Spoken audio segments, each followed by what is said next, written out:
ассалому алайкум тамошобинони азизу арҷманд. Нашри навбати барномаи иттилооти ахборро мустақиман аз телевизиони Тоҷикистон манзуратон мегардонем. имрӯз сафари кории асосгузори сулҳу ваҳдати миллӣ пешвои миллат президенти ҷумҳурии Тоҷикистон муҳтарам Эмомалӣ Раҳмон ба шаҳру ноҳияҳои вилояти Суғд дар ноҳияи Спитамин идома ёфт. Дар деҳоти ба номи Турсун Улҷабоеви ноҳия бо иштироки пешвои миллат муҳтарам Эмомалӣ Раҳмон корхонаи истеҳсоли маҳсулоти ширии ҷамъияти дорои масъулияти маҳдуди шири Спитамин мавриди баҳрабардорӣ қарор дода шуд. дар корхона истеҳсоли 20 номгӯи маҳсулоти ширӣ ба роҳ монда шудааст. Бунёди корхона ва ба роҳ мондани истеҳсоли маҳсулоти ширӣ аз ҷумла шири хушк ва содироти он ба хориҷи мамлакат қадами муҳим дар татбиқи ҳадафи 4-уми миллии саноатикунонӣ бо суръати мамлакат арзёбӣ гардид. Гузориши Садриддини Сироҷдин ва Холмуҳаммади Давлат. 8 октябри соли 2021 асосгузори сулҳу ваҳдати миллӣ пешвои миллат президенти ҷумҳурии Тоҷикистон муҳтарам Эмомалӣ Раҳмон ба ноҳияи Спитамени вилояти Суғд ташриф оварданд. Нахуст сарвари давлат дар деҳоти ба номи Турсун Улҷабоеви ноҳия корхонаи истеҳсоли маҳсулоти ширии ҷамъияти дорои масъулияти маҳдуди шири Спитаменро ба кор андохтанд. иншоотро соҳибкори ватанӣ муассиси ҷамъияти саҳомии пӯшидаи комбинати шири Душанбе Наврӯз Комилов ба хотири сазовор истиқбол гирифтани ҷашни 30-солагии истиқлоли давлатии ҷумҳурии Тоҷикистон дар масоҳати 601 бунёд намудааст, ки аз 2 хати истеҳсолӣ иборат мебошад. барои бунёди корхона ва таъмин намудани он бо таҷҳизоти замонавӣ 15.5 миллион сомонӣ сарф гардидааст.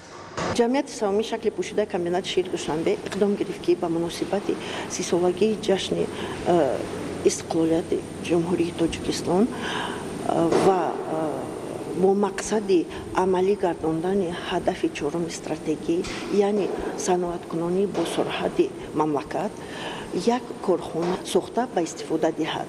ин ҳам бошад дар ноҳияи Спитамени вилояти Суғд корхонаи шири Спитамен мебошад.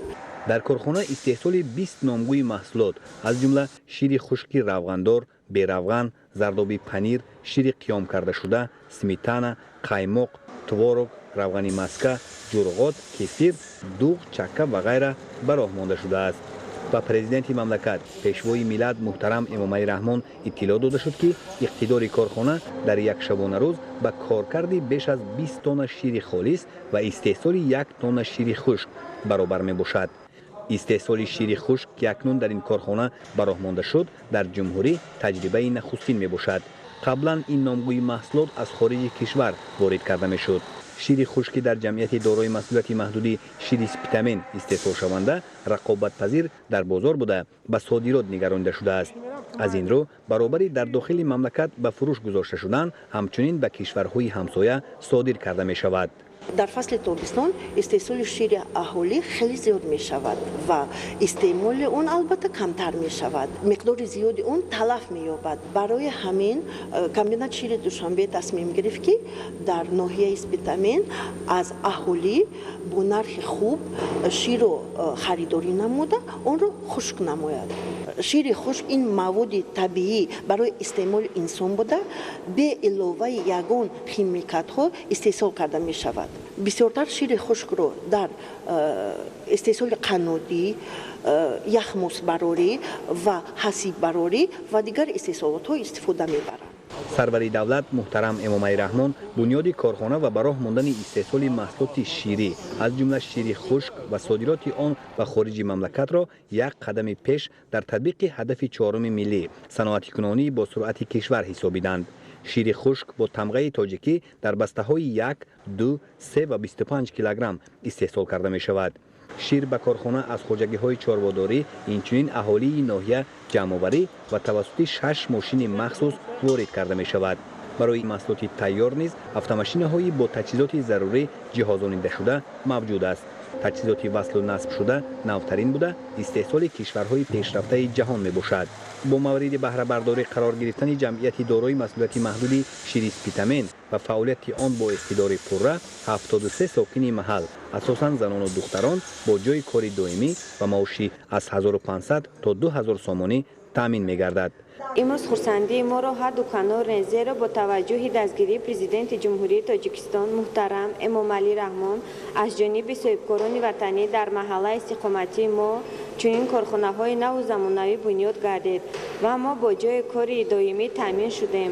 در اینجا شرایط خوبی کاری موجود میباشد. معاش خوب میگیریم. از این حساب سطح زندگی ما باز هم خوب میگردد. مینداری خود را پیش از همه به سرور دولت محترم امامعلی رحمان و تأسیس دادگان کارخانه میرسونیم.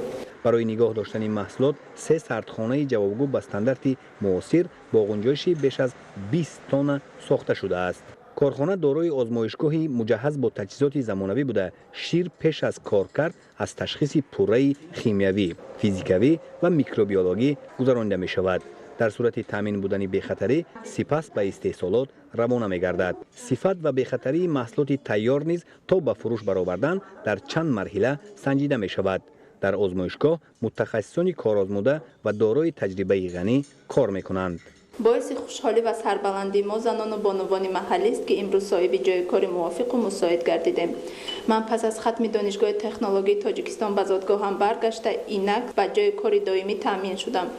تجهیزات هایی که ما در آزمایشگاه استفاده میبریم نوترین بوده، با آن امکان است همه نمود تشخیص ها گذرانیده شود.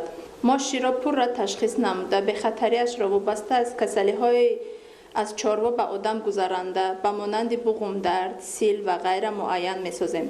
محصولات تیار را نیز پر را می‌سنجیم و سپس برای فروش اجازت می‌دهیم.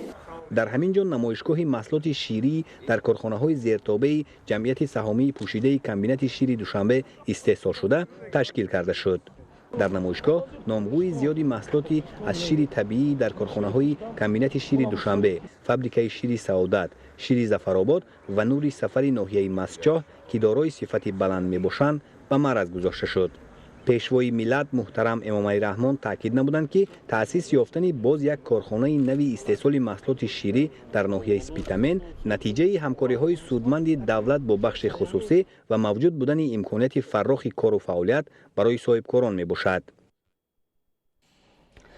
امروز اساسگزار صلح و وحدت ملی پیشوای ملت پرزیدنت جمهوری تاجیکستان محترم امامعلی رحمان در ناحیه اسپیتامن از خواجگی دهخانی سیدمراد سرکار دیدن نمودند. خواجگی مذکور دارای 320 گکتار از جمله 84 گکتار زمین کارم آبی بوده، سهمداران کشت و پرورش همان نمود زراعت را به راه می‌مانند. ساختار کشتی خواجگی را در سال روان 6 گکتار گندم، 5 گکتار پیاز، 8.5 گکتار جواری مکه برای دان، 2.5 گکتار سبزوات، 2 گکتار کارتوشکا، 11.5 گکتار خوراک چاروا و اینچنین پخته تشکیل می‌دهد. در نزد خواجگی ساکنان ناحیه اسپیتامن نمایشگاهی وسیع محصولات کشاورزی تشکیل نموده حاصل زراعت از کشت تکراری جمع‌آورده خویش را به معرض گذاشتند. در ناحیه اسپیتامن پرورش زراعت کشاورزی در کشت تکراری و از آن گرفتن حاصل دلخواه امکان پذیر است. با نظرداشت این ساکنان کوشش میکنند هر وجب زمین را ثمرناک استفاده برده با جمع‌آوری حاصل بیشتر زراعت کشاورزی در تامین بازار استعمالی مملکت سهم گذارند و برای خود شرایط سازگار زندگی را نیز تشکیل نمایند. بعد بازدید از نمایشگاه پرزیدنت مملکت محترم امامعلی رحمان در خواجگی دهخانی سیدمراد سرکار با رفت جمع‌آوری پخته شناس شدند. سال روان سهمداران خواجگی در میدان 48.3 گکتار پخته نوع مایک کشت نمودند. حاصل انتظاری را از میدان پخته‌زار در خواجگی مذکور متخصصان ساحه 50-55 سانتی حساب کردند. پیشوای ملت محترم امامعلی رحمان استفاده ثمرناک و عاقلانه زمین و جمع‌آوری حاصل فراوان زراعت کشاورزی را در ناحیه اسپیتامن شایسته تحسین و نمونه عبرت حسابیده مسئولین را برای تا سطح نهایی کارکرد نمودن پخته در داخل مملکت وظیفه‌دار نمودند. تطبیق مرحله به مرحله صنعتی کنانی مملکت که از هدف استراتژی حکومت جمهوری تاجیکستان دانسته می شود باعث رشد اقتصاد ملی و با جای کار تامین گردیدن اهالی می گردد. امروز در ناحیه اسپیتامن ولایت سوخت اساسگزار صلح و وحدت ملی پیشوای ملت پرزیدنت جمهوری تاجیکستان محترم امامعلی رحمان کارگاه استحصال محصولات داری جمعیتی دارای مسئولیت محدود ارگانیک یان را افتتاح نمودند. گزارش خبرنگاران ما. 8 اکتبر سال 2021 اساسگذار صلح و وحدت ملی پیشوای ملت پرزیدنت جمهوری تاجیکستان محترم امامعلی رحمان در ناحیه سپیتامین ولایت سوخت کارگاه استحصال محصولات پتدار جمعیت دارای مسئولیت محدود ارگانیک یان را افتتاح نمودند.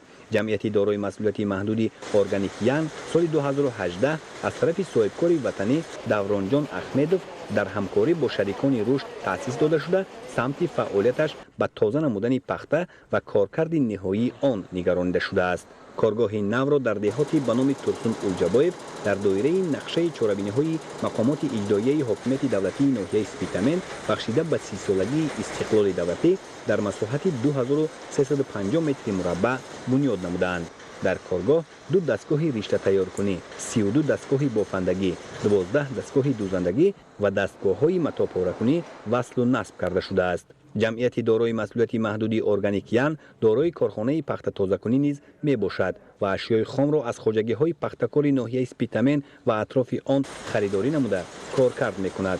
برای ما صاحبکاران تحت سیاست سازنده و با برای پرزیدنت مملکتمان پیشوای معظم ملت محترم امامعلی رحمان فضای مساعد سرمایه‌گذاری صاحبکاری فراهم می باشد. با استفاده از امکانیت‌های موجوده ما توانستیم در همکاری با شریکان رشد دوام همگی 3 سال آخر فعالیت جمعیت دارای مسئولیتش محدود ارگانیک یان را وسیع نموده 3 کارگاه نو تأسیس دهیم. امروز در شرکت ما زیاده از 600 نفر با جای کار دائمی جلب شده است. مورد به ذکر است که سال 2019 نیز از جانب جمعیت مذکور با مقصد کارکرد چگید کارگاه استحصال روغن رستنی در ناحیه سپیتامین و کارگاه استحصال رشته متابافی در ناحیه جبار رسولوف بنیاد و در روزهای تجلیل از جشن استقلال دولتی با اشتراک سرور دولت محترم امامعلی رحمان به کار انداخته شد. اینک با مورد بهره برداری قرار گرفتن کارگاه استحصال محصولات پتدار پخته در کارخانه پخته تازه‌کنی جمعیت تازه کرده شده در سطح نهایی کارکرد می شود. در کارگاه نمودهای گوناگون سچاق، خلط برای کلانسالان و خردسالان، لباس کودکانه و جهاز خانه از جمله بالاپوش رخت خواب و غیره استحصال کرده می شود. استحصال چنین نامگوی محصولات در جمهوری بار نخست براه مانده شد.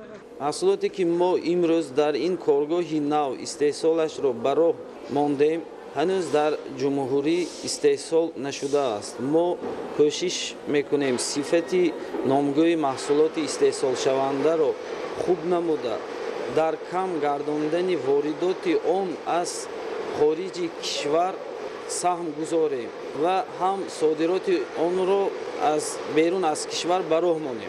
این اقدام را ما در اساس و دستور و هدایت‌های راهبر دولت پیشوای معظم ملت محترم امامعلی رحمان در سمت صنعت کنونی با سرعت کشور پیش گرفتیم و در آینده نقشه داریم دایره فعالیتمان را باز هم وسیع‌تر کنیم.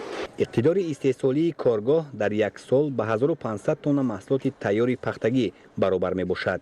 محصولاتی در کارگاه استحصال گردیده واردات عوض کننده بوده به صادرات نگرانیده شده است. مقصد از تأسیس کارگاه سهم گذاشتن در تطبیق هدف 4 ملی صنعت کنونی با سرعت کشور و در این زمینه تأسیس دادن جایهای نوی کاری می باشد.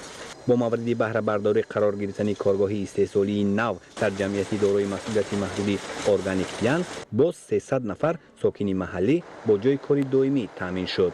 شماره بیشتر کارگران این کارگاه نوتأسیس را زنان و بانوان ساکن ناحیه سپیتامین تشکیل می‌دهند. همه ما نوشته‌های کسب بافندگی و دوزندگی را آموخته‌ایم. کارگران را ماشین قسمتی کارخانه به کار آورده بعد کار به خانه می‌برد. با خوراک نصفی روزی تامین هستیم.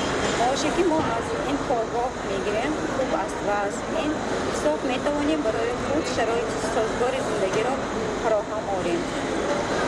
میناداری همه کارمندان و خصوص زنان و بانوان کارگاه را به پرزیدنت مملکت محترم امامعلی رحمان و تأسیس دادگان کارگاه می‌رسانیم. سرور دولت محترم امامعلی رحمان با اقدام‌های سازنده صاحبکار در سمت زیاد نمودن حجم استحصال محصولات وطنی و تامین ساکنان با جای کار دائمی بهای بلند داده اظهار سپاس و مینت‌داری بیان داشتند. امروز در ادامه سفر کاری در شهر و ناحیه‌های ولایت سوغد اساسگزار صلح و وحدت ملی پیشوای ملت پرزیدنت جمهوری تاجیکستان محترم امامعلی رحمان در دهات دهمای ناحیه جبار رسولوف نخست با کارهای بنیاد و نوسازی راه ماشینگرد دهمای باباجان غفورов کانیبادام آغازی رسمی بخشیدند. 8 اکتبر در ادامه سفر کاری در شهر و ناحیه‌های ولایت سوغد اساسگزار صلح و وحدت ملی پیشوای ملت پرزیدنت جمهوری تاجیکستان محترم امامعلی رحمان در دهات دهمای ناحیه جبار رسولوف با گذاشتن سنگ اساس با کارهای بنیاد و نوسازی راه ماشینگرد دهمای باباجان غفورов کانیبادام آغاز رسمی بخشیدند. ضمن معرفی لایحه تعمیر و نوسازی راه ماشینگرد دهمای باباجان غفورов کانیبادام به سرور دولت محترم امامعلی رحمان اطلاع داده شد که مسافه عمومی راه تجدید شونده 50.5 کیلومتر را در بر گرفته با پهنایی از 8 تا 15 متر در قیده های علاهیده ساخته می شود. در مرحله تطبیق لایحه در این مسیر راه کارهای تخت و هموارنمایی، گذاشتن قبرهای آبگذر، ساختمان جویبارهای بتونی با پنجره‌های محافظتی در دو کنار راه، ساختمان و تعمیر 11 پل ماشینگذر، کشیدن خطهای افقی، نصب علامت‌های راه و بنیاد دیگر انشاءات یاریرسان پیش بینی گردیده است. باید تذکر داد که راه ماشینگرد دهمای باباجان غفورов کانیبادام از جانب حکومت جمهوری تاجیکستان با فرمایش وزارت نقلیات جمهوری تاجیکستان در همکاری با شریکان رشد از جمله با مبلغ گذاری گرانتی بانک جهانی در دایره مرحله 4 برنامه رشد راههای علاقه منطقوی در آسیای مرکزی با مبلغ 50 میلیون دلار ایالات متحده آمریکا در ظرف 3 سال پررد تجدید و نوسازی می‌گردد. همین طریق در دایره لایحه مذکور راه ماشینگرد قطعه دهمای باباجان غفورov با درازی 21.9 کیلومتر با درجه سیوم تکنیکی، باباجان غفورov خسته‌ورز با درازی 6.3 کیلومتر با درجه یکم تکنیکی، کانیبادام کوچکک با درازی 10 کیلومتر با درجه یکم تکنیکی و کوروش بیکاباد با درازی 12.3 کیلومتر با درجه سیوم تکنیکی در مجموع با درازی عمومی 50.5 کیلومتر پررد تعمیر و نوسازی کرده می شود. هنگام شناسایی با لایحه ساختمان راه اتومبیلگرد دهمای باباجان غفورov کانیبادام پیشوای ملت محترم امامعلی رحمان برای انجام با صفت کارهای بنیاد و نوسازی به مسئولان دستور و سپارش‌های مشخص دادند. زیرا لایحه تجدید و نوسازی راه اهمیت جمهوریوی و بین المللی داشته دهمای باباجان غفورov کانیبادام با تشبث و اقدام به واسطه پرزیدنت جمهوری تاجیکستان محترم امامعلی رحمان جهت بهتر کردن حالت انفراساختار نقلیاتی، تامین بی‌خطری حرکت در راه، رشد سودای و تجارت نزد سرحدی و فراهم آوردن شرایط ضروری رفت و آمد ساکنان و سیاحان در همه فصل‌های سال عملی کرده می شود. در زمینه همکاری‌های سودمند دو جانبه بین حکومت جمهوری تاجیکستان و حکومت ژاپنیا بیش از 10 عدد نقلیات تمغه‌های نو که اساساً برای نگهداری حالت استفاده بری راه‌ها پیش بینی شده است در همین جا معرفی کرده شد. واسطه‌های نقلیاتی با اقتدار صحابی همچون کمکی به بازگشت حکومت ژاپنیا بوده از جانب پیشوای معظم ملت محترم امامعلی رحمان با مؤسسه‌های دولتی نگهداری راه‌های اتومبیلگرد شهر و ناحیه‌های ولایت سوغد تحفه گردید. باعث خرسندی است که با اشتراک پیشوای ملت بنیاد راه اتومبیلگردی دهمای باباجان غفورov کانیبادام به مسافه 50.5 کیلومتر آغاز می‌گردد. در اساس مبادله یادداشت‌ها بین حکومت جمهوری تاجیکستان و حکومت ژاپن دایر به برنامه رشد اجتماعی و اقتصادی با فرمایش وزارت نقلیات جمهوری تاجیکستان برای نگاه داشتن بی‌خطری حرکت در راه در موسم تیرماه و زمستان و مؤسسه‌های دولتی نگهداری راه‌های اتومبیلگرد شهر و ناحیه‌های ولایت سوغد تکنیک‌های پراقتدار وارد گشتند. ما مسئولان نگهداری راه‌های اتومبیلگرد ولایت سوغد سپاس بی‌پایان خود را به پیشوای معظم ملت محترم امامعلی رحمان بیان می‌نماییم که همین راه‌های اتومبیلگرد ولایت سوغد بنیاد گشته شدند و ما وظیفه‌دار هستیم که راه‌های اتومبیلگرد بین‌المللی جمهوری و محلی را در سطح بلند نگاه داریم تا اینکه بی‌خطری حرکت را تامین نماییم. اساسگزار صلح و وحدت ملی پیشوای ملت президенти ҷумҳурии тоҷикистон муҳтарам эмомалӣ раҳмон дар деҳоти деҳмои ноҳияи ҷаббор расулов аз боғи дарахтони хурмо ва анор дар хоҷагии деҳқонии наврӯз дидан намуданд. иттилоъ дода шуд, ки хоҷагии деҳқонии наврӯз соли 2016 таъсис ёфта дар ихтиёри худ 8 гектар аз ҷумла 5 гектар боғи хурмо ва 2 гектар анор дорад. сатҳи асосии фаъолияти хоҷагӣ боғдорӣ буда, дар он 12 нафар самдор кор мекунад. хоҷагидорон бо мақсади истифодаи босамари замин дар байни қатори ниҳоли дарахтони ҳосилдеҳ дар кишти асосӣ ва ҳам дар кишти такрорӣ сабзавоту полезӣ парвариш намуда ҳосили фаровони маҳсулоти кишоварзӣ ба даст меоранд, ки аз лиҳози экологӣ тоза мебошад. пешвои миллат муҳтарам эмомалӣ раҳмон ба усули парвариши дарахтони ҳосилдеҳ дар хоҷагии деҳқонии наврӯз баҳои баланд дода, ба деҳқонони бо таҷриба барои истеҳсоли мева, сабзавоту полезии тару тозаи табиӣ ва ба ин васила саҳмгузорӣ дар фаровонии бозорҳои истеъмолии шаҳру ноҳияҳои ҷумҳурӣ изҳори сипос намуданд.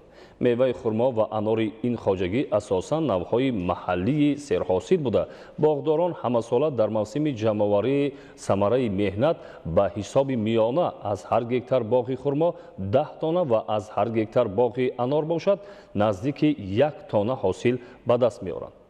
айни замон боғҳои хоҷагӣ ғарқи ҳосил буда, деҳқонон ба ҷамъоварии хурмову анор шурӯъ карданд. президенти мамлакат муҳтарам эмомалӣ раҳмон бо деҳқонони хоҷагӣ суҳбати самимӣ ороста барои захирау нигоҳбин ва содироти меваҳои шаҳрдори тоҷикистон, ки дар хориҷи кишвар талабгорони зиёд доранд, ба хоҷагидорон маслиҳату тавсияҳои судманд доданд.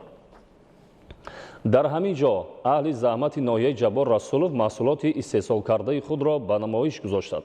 дар намоиш навъҳои гуногуни меваю сабзавот ва полезиҳо аз қабили харбузаву тарбуз, ангур, хурмою анор ва дигар навъи маҳсулоти кишоварзӣ, ки бо меҳнати ҳалол давоми сол ҷамъоварӣ гардидааст, муаррифӣ карда шуд.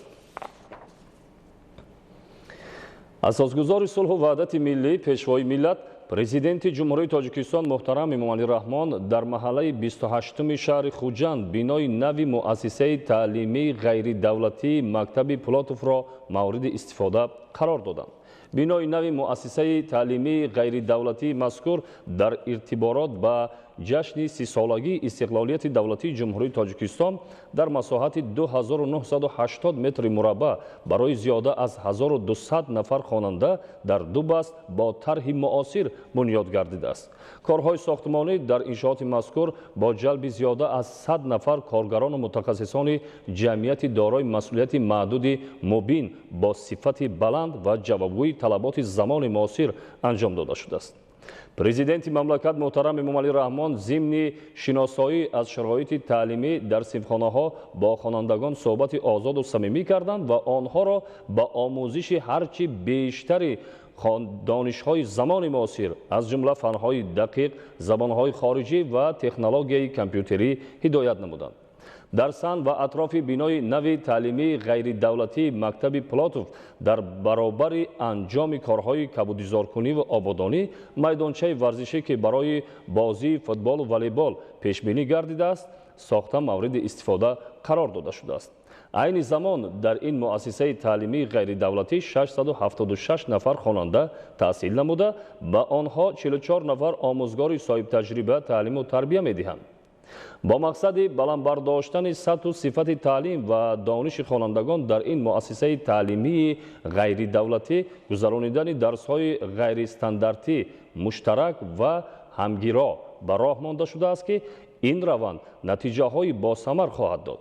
шароити мусоиди таълиму тарбия имкон фароҳам овард, ки 57 нафар хонандагони муассисаи таълимии ғайридавлатии Мактаби Плотов зимни ширкат дар олимпиадаҳои сатҳи вилоятиву ҷумҳуриявӣ ва байналмилалӣ сазовори ҷойҳои ифтихорӣ гардиданд.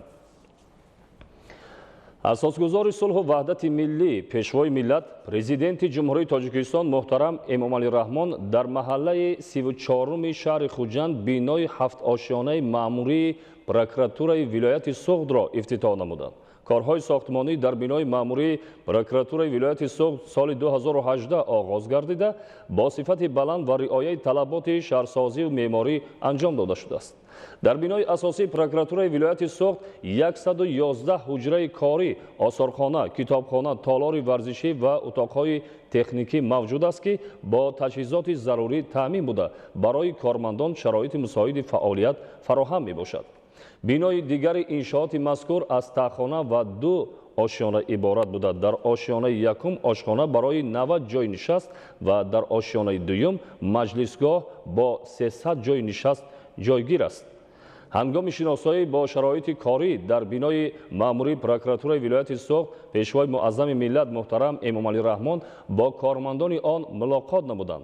ضمن ملاقات سرور دولت محترم امام علی رحمان با کارمندان پروکراتورای ولایت سوخت برای تأمین ولایت قانون در جامعه، حفظ حقوق شهروندان، تحکیم نظارت پروکوروری، مبارزه بر ضد جنایت و جنایتکاری و تروریسم و اکستریمیسم دستور و سپارش‌های مشخص دادند.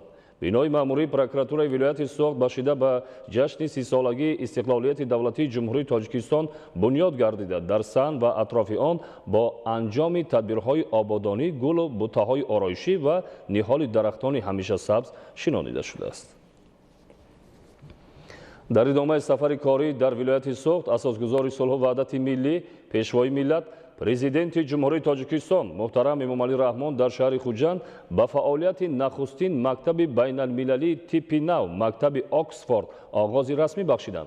بینای مؤسسه تعلیمی مکتب آکسفورد در اساس دستور و هدایت‌های پرزیدنت مملکت محترم امام علی رحمان با اقدام صاحبکار وطنی سید مراد دولتوف با صرف 17 میلیون و 695 هزار سامانی با لایحه جالب استفاده طرح و اصولهای ملی و اروپایی جوابگو به طلبات معیارهای بین المللی بنیاد گردیده است.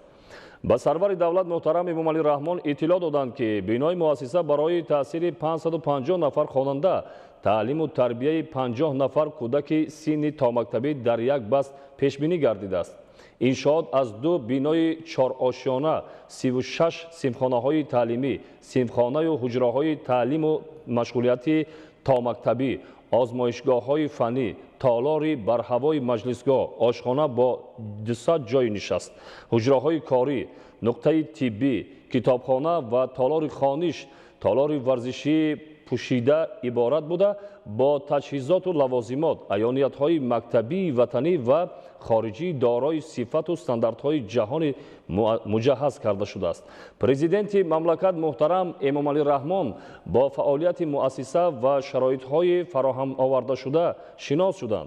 در مؤسسه تعلیمی تا مکتبی نیز با اصول نو براهمانده شده، صنفخانه‌های مشغولیت و حجره‌های بازی و استراحت کودکان سن تا مکتبی با لوازمات سطح استانداردی مجهز کرده شده است.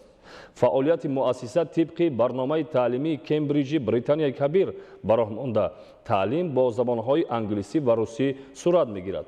ختم کنندگان مکتب صاحب سرتیفیکات تعلیمی بین المللی می‌شوند. سید مراد دولتوف اقدام نموده است که با مقصد وسیع نمودن فعالیت مؤسسه تعلیمی برای 200 نفر خواننده خوابگاه بنیاد نماید. بیننده‌های عزیز و ارجمند، سفر پیشوای ملت به شهر و ناحیه‌های ولایت سوخت ادامه دارد. در نشرهای من بعد اخبار به شما به طور وسیع اطلاع می‌دهیم. سلامت باشید.